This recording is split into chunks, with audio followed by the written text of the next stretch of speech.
मुद्रे sir इंग्रजीमध्ये मनोगत व्यक्त करत आहे।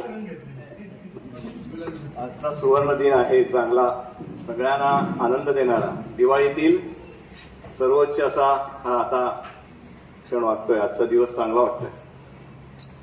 आता मला तुमच्यासारखाच मी या शाळेचा माजी विद्यार्थी, 8वी पासून तेव्हा शाळा होती इथे, 5वीचे वर्ग नव्हते। 8वीत आलो, 8वीत आमचं स्वागत पावसकर सरांनी फार छान केलं। त्या वर्गात 10वीचा वर्ग असतो ना, तो 10वीचा वर्ग, त्या वर्गात आम्ही खट्याळ मुलं, म्हणजे आमच्या बरोबरचे काही मुलं ते मस्ती करत होते। त्यावेळी एक सूत्र कसं बघा सरांचं, पावसकर सरांचं, आल्याबरोबर आम्ही वर्गात आम्हाला सोडून दिलं, त्या वर्गात बसायचं म्हणून सांगितलं।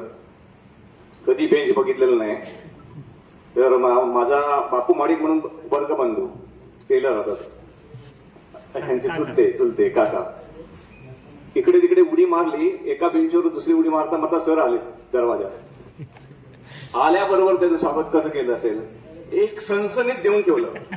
सणसणीत ठेवून दिल्यावर आपल्याला समजलं की आता हे काय खरी स्थिती आहे ती फार गंभीर आहे, आपण याच्यापासून सावधान झालं पाहिजे। म्हणजे स्पीड ब्रेकर समजला।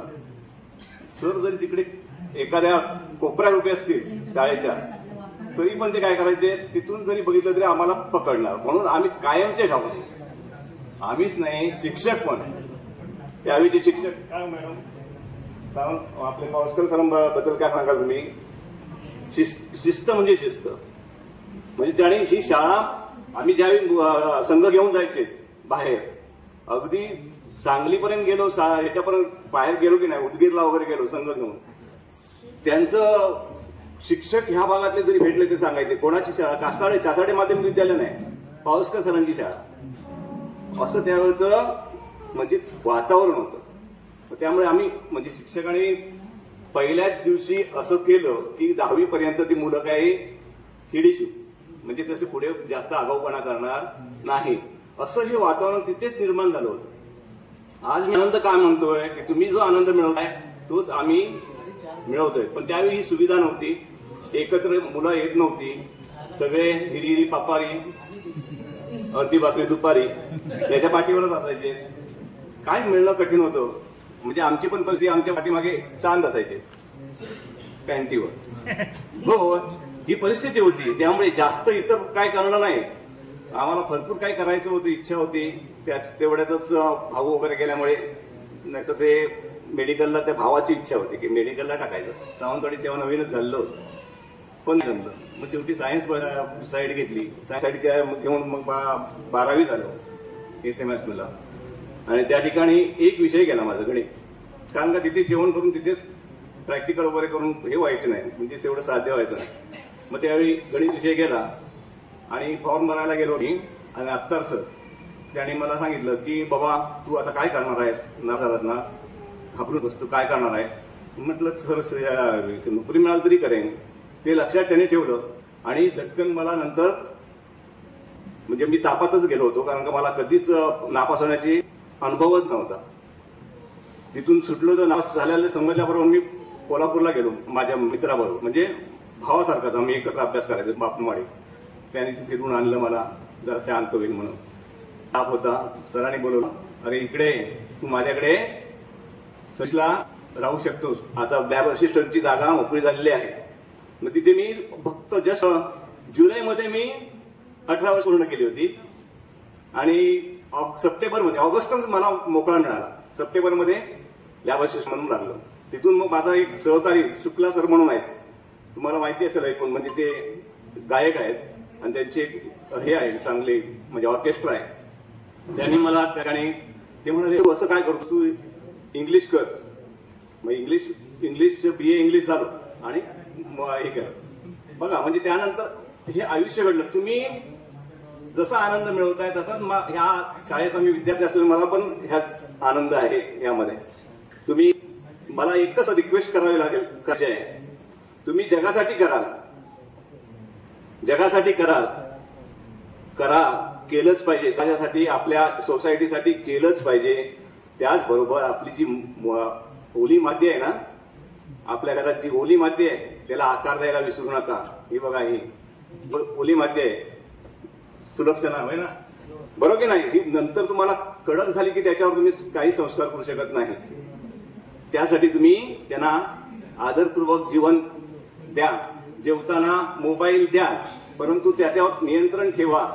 फार वाईट त्याची परिस्थिती आहे. म्हणजे मुलं या पुढे उद्याचे दिवस कसे दिसतील, मोबाईलकडे जरा थोडंसं कंट्रोल करा. त्याचप्रमाणे संस्कृती आपली निघून चाललेली आहे. भाऊसाहेबांनी जे संस्कार ह्याला दिले असतील आमच्या प्रीतमला, हे प्रीतम आपल्या मुलाला देऊ शकत नाही आता, कारण का तो इंग्लिश मीडियम कॉन्व्हेंटला आपली मुलं टाकेल. त्याच्यावर तुम्ही आई म्हणायला संस्कार, आई वडील म्हणताय तर डॅड आणि हे वेगळं शब्दात नव्हे, आत्मा ईश्वर भेट आहे ती आपण करून दिली पाहिजे. तिथे आपली मुलं आता फक्त काय करतायत, इंग्लिशमध्ये हाय पाय, पण काय योग आहे, संस्कार कोणाचे, आपले संस्कार कमीच होत चाललेले आहेत.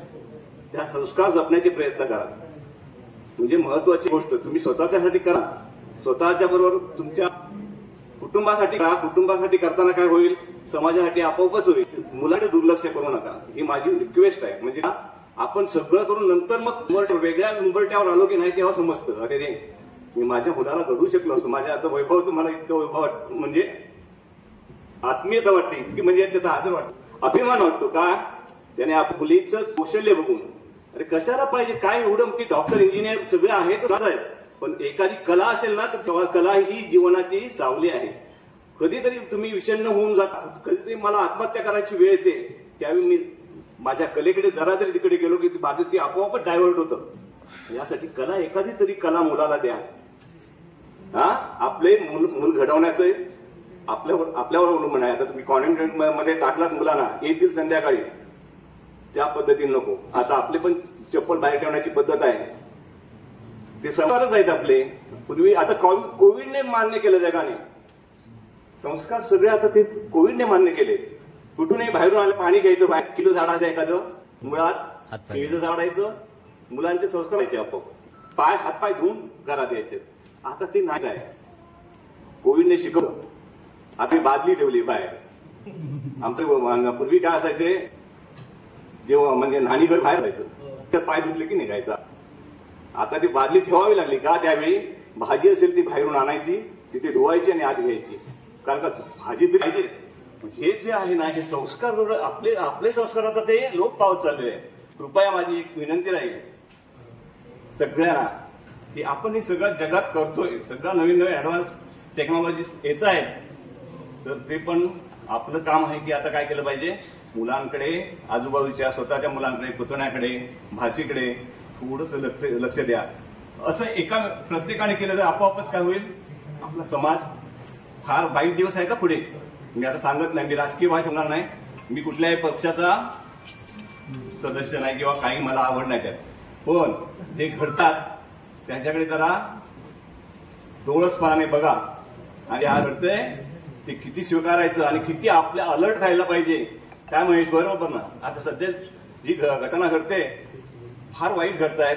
मी आता ते तशा पद्धतीने सांगणार नाही, मी धर्म किंवा जात याच्याबद्दल मी बोलणार नाही, पण जरा थोडासा अँगल मला सांगावा असं वाटतो.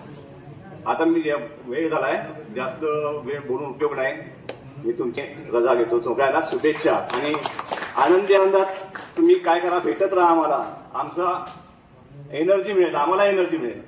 ती औषधाने किंवा टॉनिकने मिळणार नाही. तुम्हाला सगळ्यांना लाख लाख शुभेच्छा पुढच्या आयुष्यात.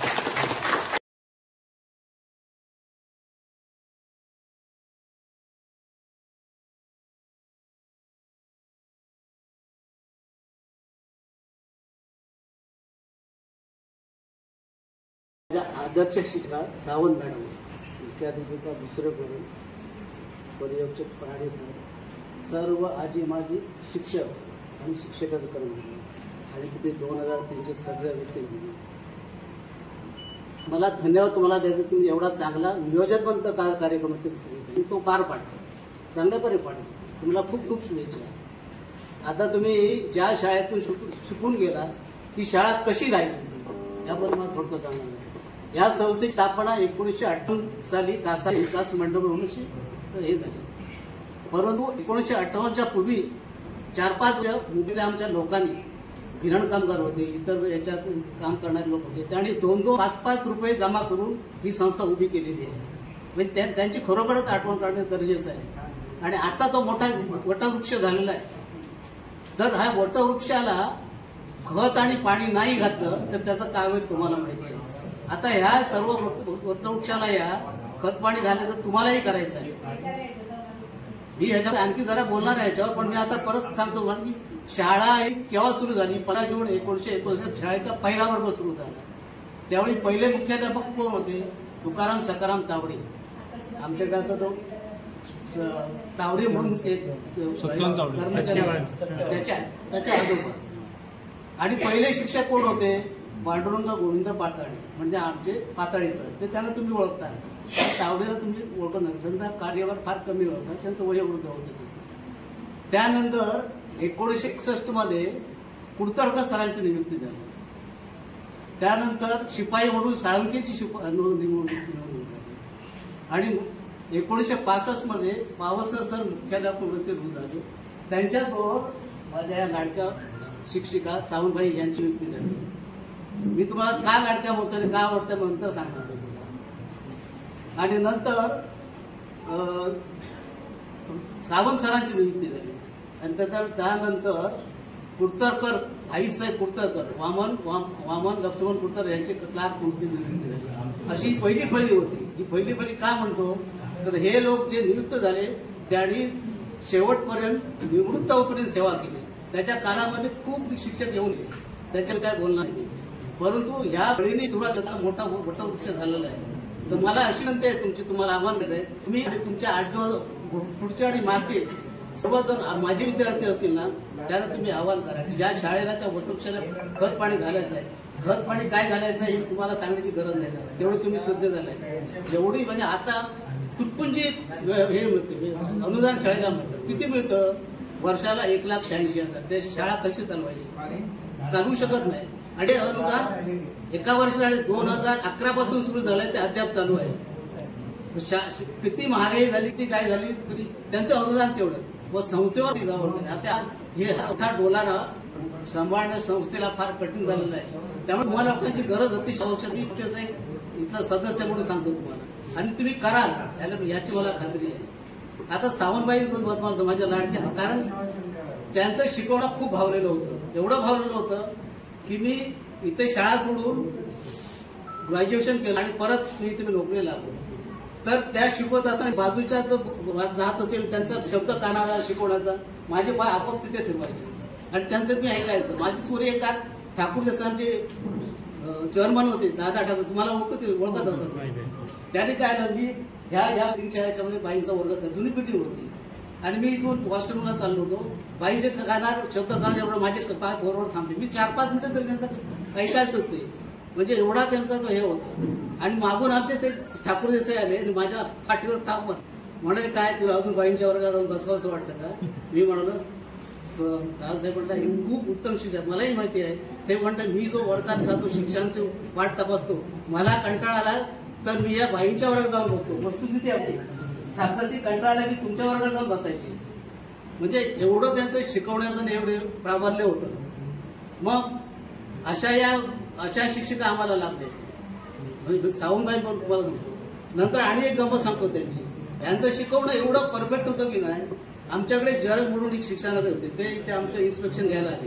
तुम्ही मागचे जर इन्स्पेक्शन रिपोर्ट बघितला असाल, प्रत्येक इन्स्पेक्शन ह्यांच्यामध्ये उत्तम पाठ असा शेरा आहे. कारण मी ते तयार करायची, मला माहिती येते.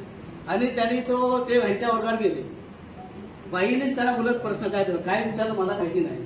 पण ज्यावेळी आम्ही रिपोर्ट लिहायला बसलो की नाही, त्यावेळी ते मला म्हणाले आम्ही आता रिपोर्ट पूर्ण करू. त्यांचा जो अहवाल असतो तो पूर्ण करतो. त्याच्यामध्ये शिक्षकांचा पाठ हा विषय तिथे आल्यावर तुम्हाला तुमच्या शाळेत एकदा निवृत्ती आलेले शिक्षक आहेत, खालच्या वर्गाने शिकवतात, त्यामुळे अफाट आहेत म्हणाले. त्यांनी मलाच प्रश्न उपस्थित केला.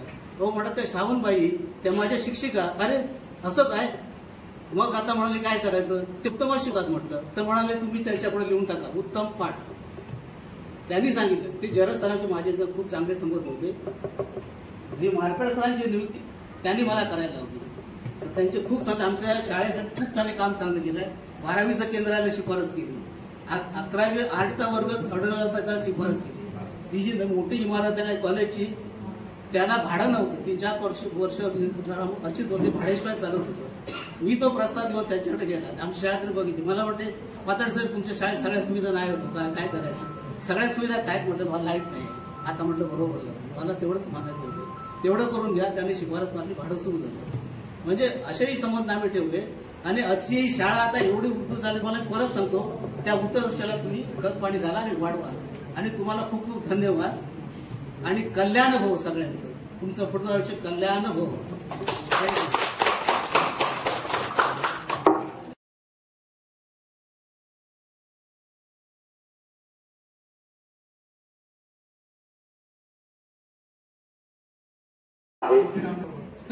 आणि प्रति रामदेव बाबा म्हणून जे ओळखले जातात. तर याचं पुढचं मनोगत आदरणीय भोसले सर. धन्यवाद. एक काम करू. सन्माननीय व्यासपीठ, वेळ भरपूर झालेला आहे आणि शेवटची बॅटिंग करायला मला इथं पाठवलेलं आहे. 11वा गडी आहे. त्याच्यानंतर अंपायर म्हणून कोणतरी येईल. तर आज या ठिकाणी तुम्ही एक प्रकारचं स्नेह संमेलन व्हायला हरकत नाहीये. ते घडवून आणलेलं आहे. याबद्दल 2002-03 या बॅचचं सर्वप्रथम मी अभिनंदन करतो. आणि पुन्हा एकदा वर्गामध्ये बसायला तुम्ही आलात याबद्दल धन्यवाद. असं कुठेतरी एक गाणं किंवा कविता आहे, या चिमण्यानो परत फिरारे घराकडे आपल्या. या घराच्या ओढीनं तुम्ही या ठिकाणी आलेला. असं आहे की घर हे कोणाला चुकलं गेलेलं नाहीये. पण बऱ्याच वेळेला काय होतं की घर सोडून जाताना सुद्धा तेवढ्याच वेदना होतात. हे तिकडे बसलेल्या आणि आता गृहिणी झालेल्या ज्या आहेत त्यांना चांगलं माहित आहे.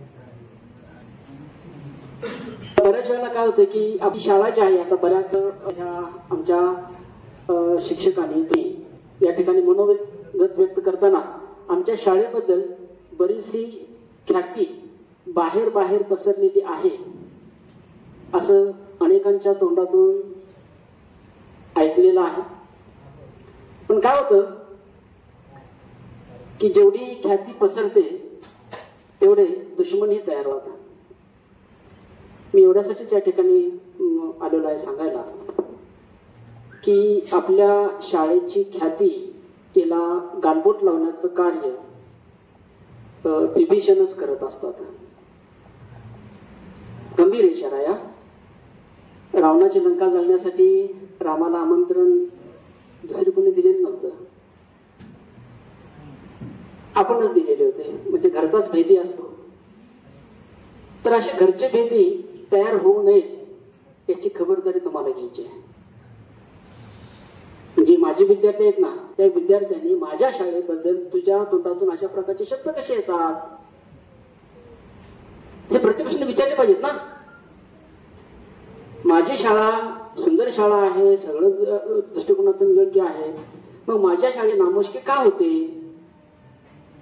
किंवा माझ्या आता बऱ्याच वेळेला असं होतं की इथं शाळेमध्ये एखादी घटना घडत असेल, ज्या 4 भिंती किंवा आपल्या ग्राउंडच्या आतमध्ये एखादी घटना घडली की काही क्षणांमध्ये ती तिच्यावरती कशी पोहोचते आणि ती तिच्यावरती पोहोचल्यानंतर मग गाव चावडी बाजारपेठ इथपर्यंत कशी पोहोचते याचाही शोध घेतला गेला पाहिजे आणि त्याला निबंध घातला गेला पाहिजे. माझ्यासारखं काढू नको, अक्षर मळ्यासारखं काढू नको, नाहीतर नंबर येईल. तर आणखीन एक जाता कुचेकर सरांनी मला आठवण करून सांगितलं की ज्यावेळी आम्ही नोकरीला आलो, या ठिकाणी सर्व्हिसला लागलो, त्यावेळी आतासारखी परिस्थिती नव्हती. तिट्टा हा आता जो तुम्हाला गजबजलेला दिसतो तो त्यावेळी नव्हता. शुकशुकाट असायचा. शाळा सुटल्यानंतर तर तिट्यावरती कोणच नसायचं. आणि शनिवार रविवारी तर काहीच अक्षरशः काळं कुत्र पण नसायचं. आणि त्या शनिवारच्या दुपारी शाळा सुटल्यानंतर कुचेकर सरांनी मला आठवण करायला सांगितली म्हणून मी सांगतो की त्यावेळी आमच्याकडे सायकल होती आणि जेवण बनवण्यासाठी आमच्याकडे लाकडं नव्हते. आम्ही 20-20 लिटरचं कॅन घेऊन दोघंही सायकलवरून प्यायला गेलो होतो रॉकेल आणायला. येताना आम्हाला फक्त 2 लिटरला राखी मिळाली. 20 लिटरच्या कॅन मध्ये 2 लिटरचं रॉकेल घेऊन आम्ही परत आलो आणि त्यावेळी आम्हाला सांगितलं की परत या, तुम्हाला रॉकेल देऊ.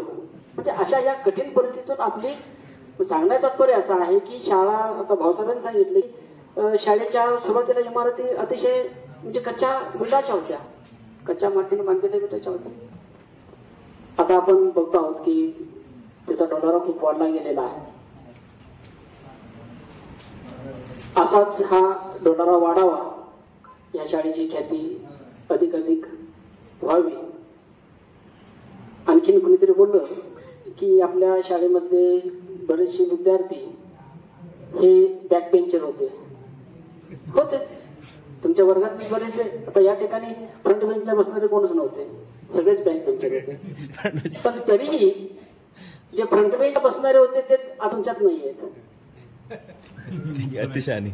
बॅक बेंचर आहेत म्हणून तुम्ही सगळेजण काय झालेला आहात की आता एकत्र आलेला आहात. जिव्हाळा तुम्हाला समजलेला आहे, मैत्री काय असते, पुन्हा ते दिवस काय आठवायचे असतात, हे तुम्ही या ठिकाणी दाखवून दिलेलं आहे. तशाच प्रकारे आमच्या मुद्राळ सरांनी सांगितलं की सध्याचं युग आणि पाठचं युग त्यामधला थोडासा डिफरन्स तिने सांगितला. तर पुढे जाऊन सांगतो की सध्याचं युग हे फक्त 1.5 GB डेटाच आहे. डाटा तुम्हाला मिळतो 1.5 GB. त्या डाटावरती जास्त वेळ तुम्ही घालवत बसू नका. आपल्या कुटुंबाला, आपल्या तो जास्तीत जास्त वेळ द्या. एका घरामध्ये 4 माणसं असली तरी 4 कोपऱ्यामध्ये बसलेले असतात, टीव्ही तसा सुरू असतो आणि प्रत्येक जण आपापल्या मोबाईलवरती असतो. संवाद होत नाही. संवाद महत्वाचा आहे.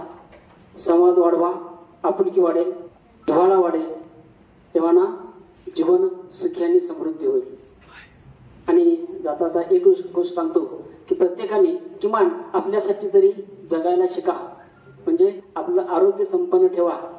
दररोज 10-15 मिनिटं का असं ना वॉकिंग, योगा करा. धन्यवाद.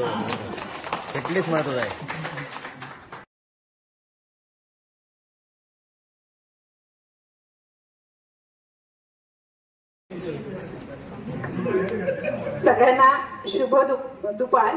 आणि वैभव आणि नवनाथ, तुम्हाला दोघांना एक सूचना बारीकशी की मी जे बोलते आहे ते रेकॉर्ड करा, मला पाठवा आणि नंतर तुमच्या ग्रुपवर टाका. कारण माझा मोठा क्रिटिसायझर तुमच्या ग्रुपवर वावरतो आणि तो अत्यंत जागरूक आहे. त्यामुळे बी केअरफुल. मला आधी पाठवा आणि मग तुमच्या ग्रुपवर टाका. नाहीतर मला वर्गात अजूनही ती कधीतरी मला ऐकवते, मम्मी तेव्हा ना तू मला असं ओरडलीस पण त्याला काही बोलली नाहीस, मम्मी तेव्हा तू तिला नाही म्हणलीस असं नाही करायचं पण मला म्हटलीस. मग मी त्या दोघांनाही नेहमी हे उत्तर देते की अगं ती वर्ग सुटल्यानंतर आपापल्या घरी जातात, तुम्ही दोघंही म्हणजे तू आणि भूषण दोघेही माझ्या घरी येतात आणि तू कायम माझ्या घरी राहणार आहात.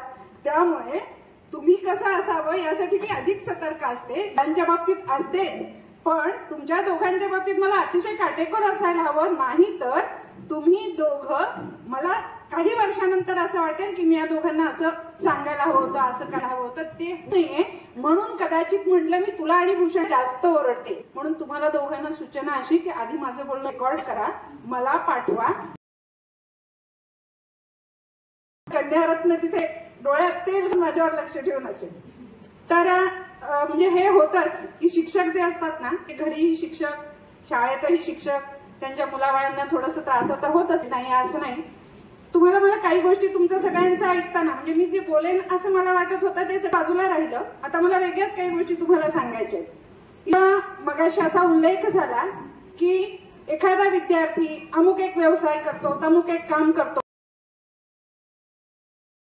त्याचं असत नाही. मी माझं काम कसं करतो यावरती माझ्या कामाचा दर्जा ठरतो. त्यामुळे तुम्ही जे जे काम करता आहात, ज्या ज्या ठिकाणी कार्यरत आहात, सचोटीने आपलं काम करा आणि तुम्ही करत असलेलं प्रत्येक काम ही राष्ट्रसेवा आहे. कोणतंही काम कमीपणाचं असत नाही. डॉक्टर बाबासाहेब आंबेडकर आणि डॉक्टर नरेंद्र जाधव अर्थतज्ञ असलेले आणि डॉक्टर बाबासाहेब आंबेडकर आपल्याला माहिती आहे संविधानाचे प्रमुख घटनाकार. तर या सगळ्यांचे वडील नरेंद्र जाधवचे वडील आणि डॉक्टर बाबासाहेब आंबेडकरांचे वडील त्यांना लहान असताना मार्गदर्शन असं करायचे की जे करशील त्यात एखादं काम करत असताना ते इतकं छान कर, इतकं उत्तम कर की त्या कामासाठी तुझं नाव घेतलं गेलं पाहिजे, तुझी ओळख त्या कामातून तुला निर्माण करता आली पाहिजे. त्यामुळे तुम्ही करत असलेल्या कामांमधून तुम्ही तुमची ओळख निर्माण करण्याचा प्रयत्न करता आहात अतिशय चांगल्या पद्धतीने. तो आमच्या तुम्हाला सगळ्यांना यासाठी शुभेच्छा. दुसरी गोष्ट, संस्कार शाळांतून होतात.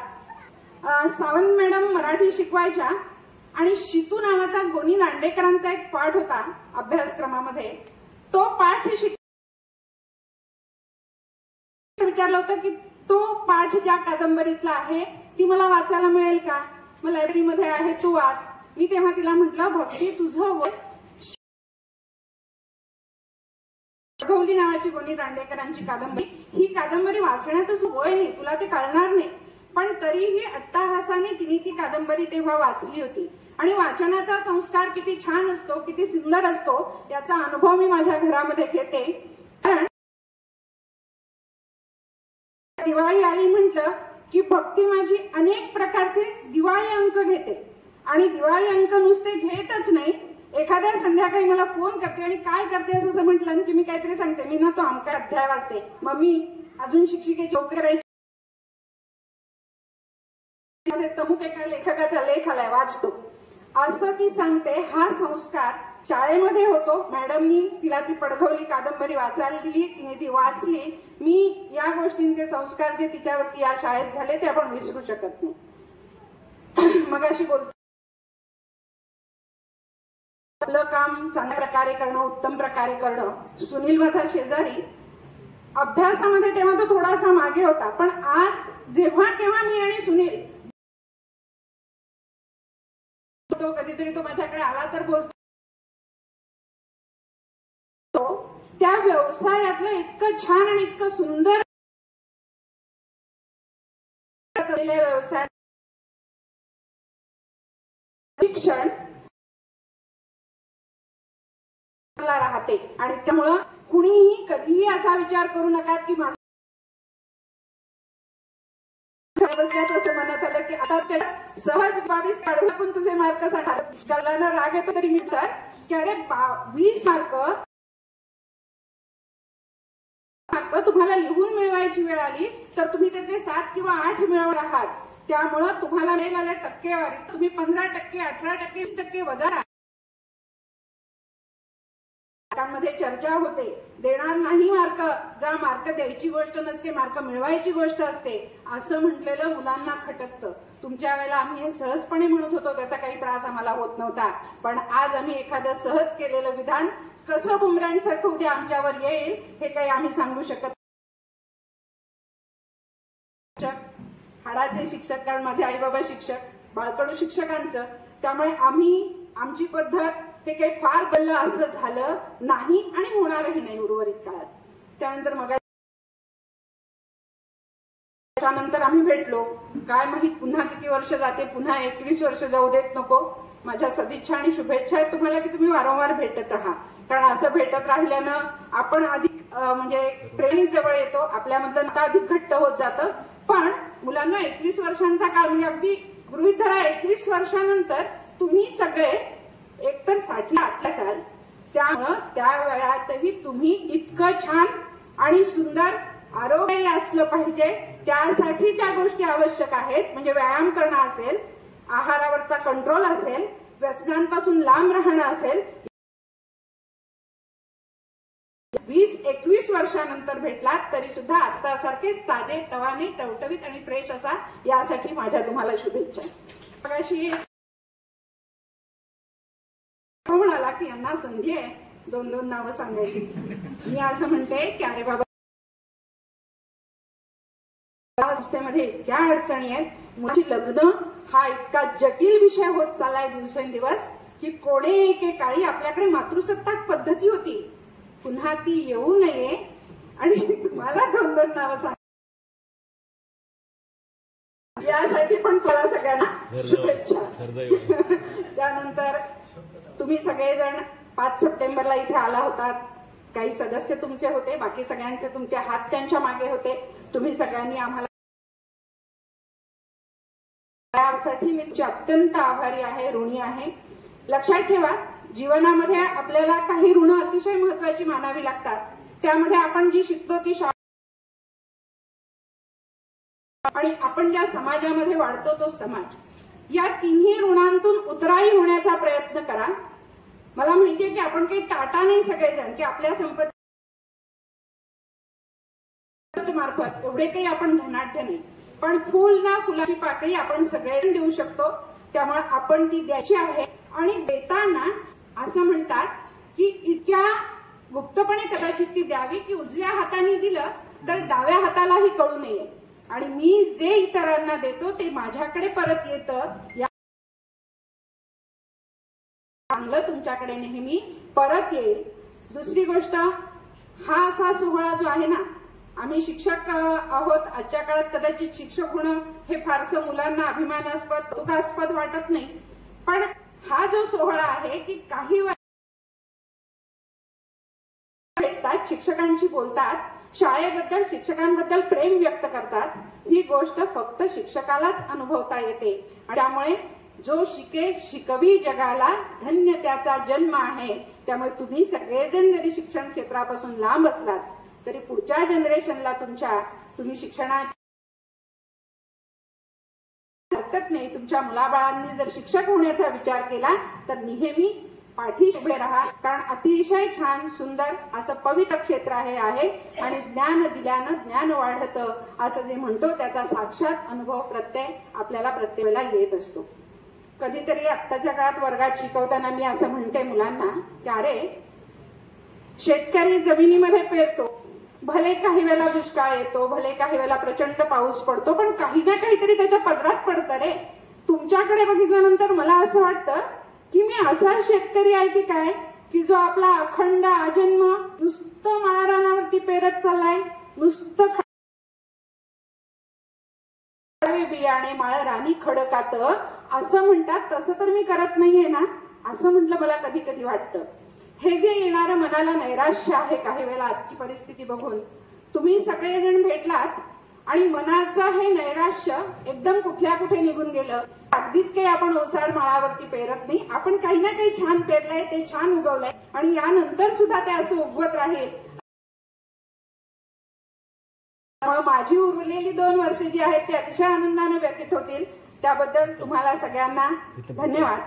आणि तुम्हाला जाता जाता आणखीन एक मोलाचा सल्ला असा की मी मिळवते, पैसा मिळवते, पण पैसा ही अशी गोष्ट आहे, लक्ष्मी ही माझं सगळ्यात मोठं धन काय, माझी सगळ्यात मोठी पुंजी कुठली, तर माझी पुंजी असते.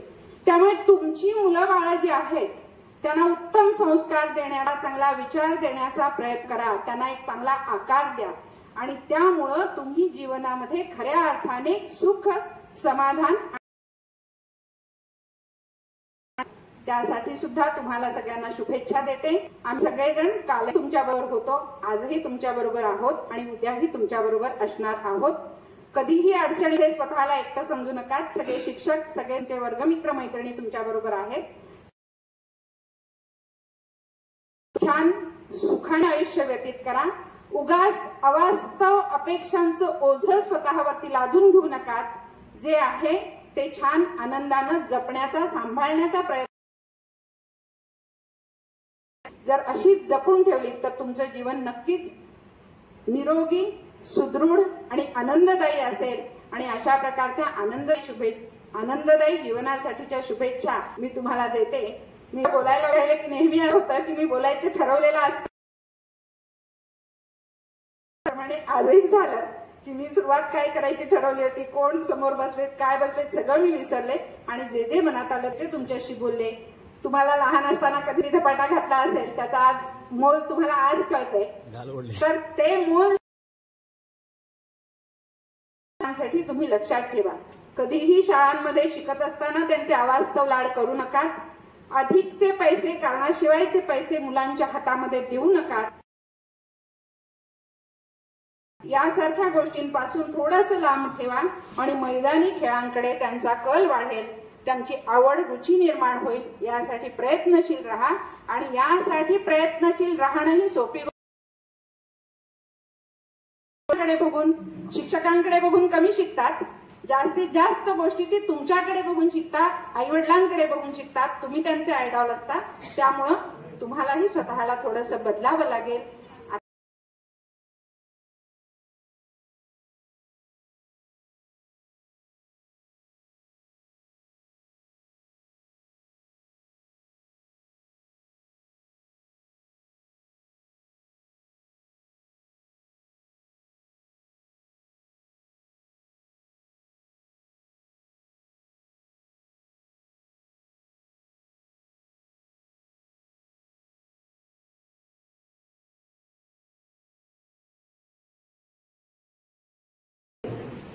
अतिशय सुंदर असं मुलाचं मार्गदर्शन मिस्टर मॅडमनी आपल्या सर्वांनाच केलेलं आहे आणि नेहमीप्रमाणे मराठीवरती आपलं प्रभुत्व कसं असावं याचं एक ज्वलंत उदाहरण त्यांच्या मनोगतातून आपल्याला ऐकायला मिळालं. मॅडम, आपण जे आम्हाला मार्गदर्शन केलं ते मार्गदर्शन आम्ही आमच्या पुढच्या जीवनामध्ये त्याचा उपयोग करून सामाजिक उपयोगाचं भान ठेवत सातत्याने आमच्या जीवनामध्ये त्याचा वापर करू. सर्व मान्यवरांचं मनोगत या ठिकाणी व्यक्त झालेलं आहे आणि यानंतरचा अगदी आभार प्रदर्शन झाल्यानंतर मी आभार प्रदर्शन करणार आहे. त्यानंतर आपल्याला एक श्रद्धांजली अर्पण करायची आहे. त्यामुळे अजिबात कुणीही सूचना केल्याशिवाय सुरुवात करूया. मान्यवरांमध्ये अतिशय सुंदर असं मनोगत व्यक्त करत असताना मुख्य व्यासपीठावरील सुभाष पाताडे यांनी जुन्या चांगल्या शिक्षिका होत्या आणि त्यांनी आपल्याला कसं मार्गदर्शन केलं याचा उल्लेख केला. सुभाष पाताडे यांचे मुख्य व्यासपीठावर असणारे आदरणीय दिलीपजी आपल्याला केलेला आहे. त्यांनी जी गोष्ट सांगितलं की 11वी-12वीची असू देत किंवा 8वी-10वी त्या बॅचला आमंत्रित करू, तर ही अतिशय मला आवडलेली गोष्ट आहे आणि मी निश्चितपणे सगळ्यांचे मी शब्द देतो की तुम्ही संस्थेच्या वतीने, प्रशालेच्या वतीने, शिक्षकांच्या वतीने आमंत्रित करा मार्गदर्शन करण्यासाठी असून किंवा आम्ही काय केलं किंवा तुम्ही काय केलं पाहिजे त्यावेळेला आम्ही नक्की आवर्जून या शाळेसाठी येऊ. हे शब्द आणि ही ग्वाही तुम्हाला या सर्वांच्या वतीने मी नक्की देतोय.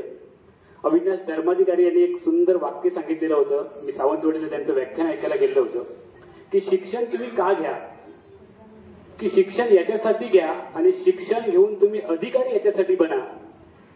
एखादा अधिकारी एखादं काम आपल्या तो त्याच्या समोर इतकी त्या सही ताकद आणि पावर असते आणि त्यामुळे मी शिक्षण घ्या. त्यामुळे आपण सर्वांनी चांगल्या पद्धतीचं शिक्षण घेतलंय आणि त्याचा उपयोग आपल्या पुढच्या जीवनामध्ये करायचा आहे. त्यानंतर मनोगतामध्ये सावंत मॅडम मुख्य व्यासपीठावरती उपस्थित आहे. त्यांनी सुंदर असं आणि आम्ही मला वाटतं 5वी असताना सेवानिवृत्त झाल्या. त्याबद्दल सावंत मॅडम आवर्जून आपला बहुमूल्य वेळ काढून या ठिकाणी उपस्थित राहिल्या. त्याबद्दल सावंत मॅडम यांचे आपण मनापासून धन्यवाद व्यक्त करूया. हो, तसेच त्यांच्या कन्या सीमा सावंत या देखील त्यांचे देखील मनापासून धन्यवाद आहेत.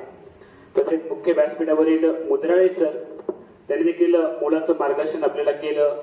ते देखील त्यांनी सांगितलं की मी जीवनामध्ये एखादी परीक्षा देत असताना फेल झालो होतो, मात्र पास आणि नापास हा आपल्या जीवनामध्ये इतका मोठा विषय मॅटर करत नाही. तुम्ही परीक्षेमध्ये जरी नापास झालात तरी आयुष्याच्या परीक्षेमध्ये तुम्ही किती पास होता हे सगळ्यात परीक्षा बऱ्यापैकी जिंकलेली आहे. त्या सर्वांचे मनापासून धन्यवाद आहेत.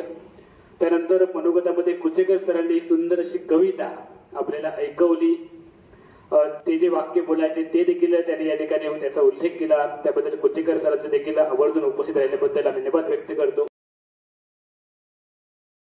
त्याच्याकडे पाहतो ते आदरणीय भोसले सर मुख्य व्यासपीठावरती उपस्थित आहेत. त्यांचे देखील मनापासून धन्यवाद. आणि निश्चितपणे भोसले सर ज्या वेळेला जर कदाचित तुमचा योगा बघून जर आमच्या या सगळ्यांना इच्छा झाली की योगा करायची तर आम्ही तुम्हाला नक्की इन्व्हाइट करू. त्यावेळेला तुम्हाला आवर्जून यावं लागेल. भोसले सरांचे मनापासून धन्यवाद. यांनी देखील सुंदर असं मनोगत व्यक्त केलं. त्यांचे देखील मनापासून धन्यवाद. कल्याणकर सरांनी मला वाटतं सेवानिवृत्तीच्या अगोदरच संचयनिवृत्ती घेतली आणि ते मला वाटतं नवीन इनिंग वेगळी काहीतरी सुरू करतायत. म्हणजे बघा एखादी गोष्ट जर आपण सातत्याने करत असतो तर काहीतरी वेगळं केलं पाहिजे. आणि निश्चितपणे कदाचित जर झाली तर मीही सेवानिवृत्ती कदाचित म्हणतो मुख्यमंत्री तर नक्की घेईन. यानंतर दुसरे मॅडम यांनी सुंदर असं मार्गदर्शन आपल्याला केलेलं आहे. दुसरे मॅडम आपण देखील वेळात वेळ काढून या ठिकाणी उपस्थित राहिलात. आपलंही मनापासून धन्यवाद. राणी सरांनी देखील सुंदर मार्गदर्शन करत या सर्वांनीच आपला वेळ आमच्यासाठी खर्च केला. सन 2002-2003च्या बॅचचं 21 वर्षानंतरचं गेट टुगेदर. राणी सरांचे मनापासून धन्यवाद. त्यानंतर आदरणीय घोले सर. मात्र सर तुम्ही डॉक्टर झाला नाही तर हे आमच्यासाठी खूप चांगलं झालं. कारण जर डॉक्टर झाला असतात तर तुम्ही आम्हाला शिकवलं नसतं. त्यामुळे आमच्यासाठी ते खूप चांगलं आहे. आणि घोले सरांनी देखील आपला प्रवास करत घोले सर या ठिकाणी उपस्थित. एकदा आपण जोरदार टाळ्यांचा गजर करायला काही हरकत नाहीये.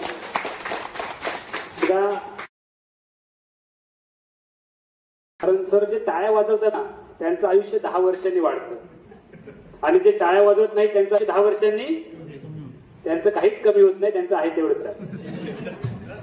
तर यानंतर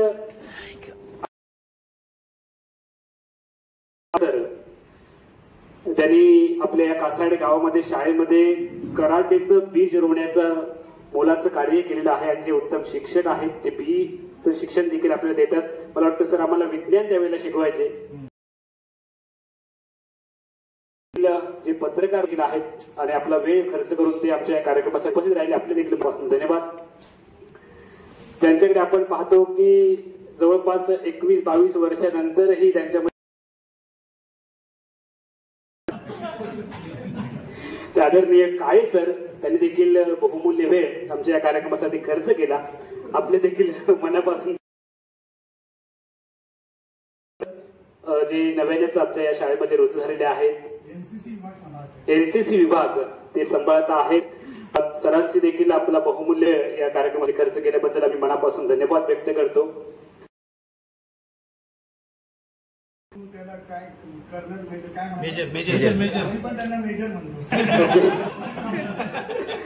ओके मेजर परब सर. त्यानंतर आदरणीय ग्रंथपाल राणे सर हे देखील खर्च केलेला आहे. त्याचप्रमाणे आदरणीय कांबळे मॅडम त्या देखील या कार्यक्रमासाठी उपस्थित आहेत. तसेच आदरणीय बाबले कदम देखील कार्यक्रमासाठी उपस्थित आहेत. त्यांचे देखील मनापासून धन्यवाद. तसेच आदरणीय सावंत प्रशांत सावंत हे देखील कार्यक्रमासाठी आवर्जून उपस्थित राहिले. 3 बॅचच्या वतीने आणि आपण सगळेजण कोणी मुंबईवरून पुण्यावरून सांगली कोल्हापूर साताऱ्यावरून जिथून कुठे आलात कोणी गोव्यावरून आलात. आम्ही तर कासरड्याचेच आहोत. त्यामुळे पाहुणचार करण्याची जबाबदारी आमच्या होती. छोटेखाने आम्ही तुमचा पाहुणचार करण्याचा प्रयत्न केला. कदाचित नजर चुकीने अशी त्याची आम्ही आशा व्यक्त करतो आहोत. सर्व शिक्षक कदाचित कोणाला निमंत्रण द्यायचं जर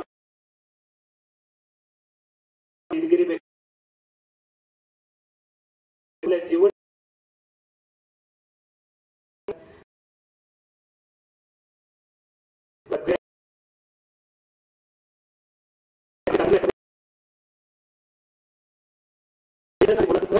तुम्हाला सातत्याने कराल अशी अपेक्षा आशा व्यक्त करून पुन्हा एकदा मनापासून तुमचे धन्यवाद व्यक्त करूया. अतिशय महत्त्वाचा कार्यक्रम डॉक्टर घेण्याबद्दल मला आपण हे पाहू.